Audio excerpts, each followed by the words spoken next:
आप ने अक्सर ये देखा होगा किसी गरीब की कामयाबी हम जैसे लोगों से बर्दाश्त नहीं होती। जहां भी किसी गरीब की कामयाबी का जिक्र हो वहां कोई ना कोई इंसान ऐसा लाजमी होता है जो उसी गरीब इंसान की बुराइयां गिनवाने लगता है और अपनी बरतरी। आखिर क्यों ये फर्क किस लिए किया गया है? किसी गरीब को कामयाब होता क्यों नहीं देख सकते हो? शायद डर खाए जा रहा होता है कहीं ये हमसे आगे ना निकल जाए। यहां हमें फॉलो करने वाले बहुत से लोग होंगे ऐसे जो उसी फेज से गुजर रहे होंगे। इनमें से चंद का रवैया भी ऐसा होगा। देखिए, हमें वो ही मिलता है जो हमारे नसीब में लिखा होता है, फिर हम जितने मर्जी हाथ पीर मार लें। अगर हमारे नसीब में इज्जत ही लिखी है तो वो मिलके रहेगी। ऊपर वाला एक बेहतरीन मुंसिफ है।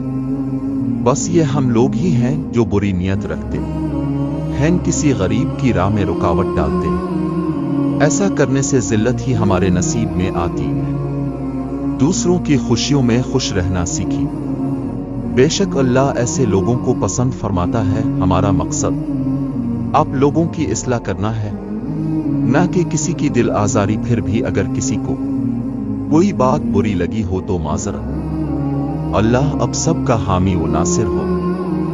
आपने बहुत अहम और हकीकत पर मबनी बात की है। अक्सर ऐसा होता है कि जब कोई गरीब या कमजोर शख्स कामयाब होता है तो मुआशरा या उसके अर्द गिर्द के लोग उसकी कामयाबी को दिल से तस्लीम नहीं करते और बजाय इसके कि इसकी हौसला अफजाई करे उसकी खामियां निकालने लगते हैं।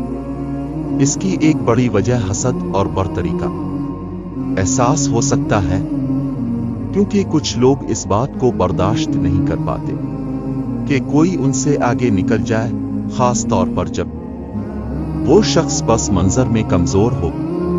हकीकत यह है कि अल्लाह सबको बराबर मौके देता है और नसीब का फैसला वही करता है।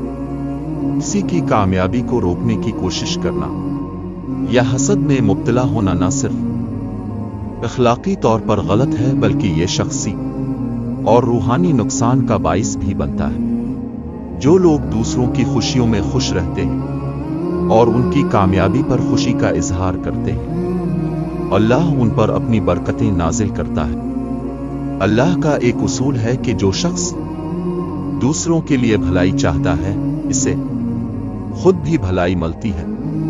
इसलिए हमें चाहिए कि दूसरों की कामयाबियों पर खुश हों और उनके रास्ते में रुकावटें ना डालें। अल्लाह हर एक को इसके नसीब के मुताबिक देता है और किसी की कामयाबी से हमें हसद करने की बजाय अपनी किस्मत पर राजी रहना चाहिए।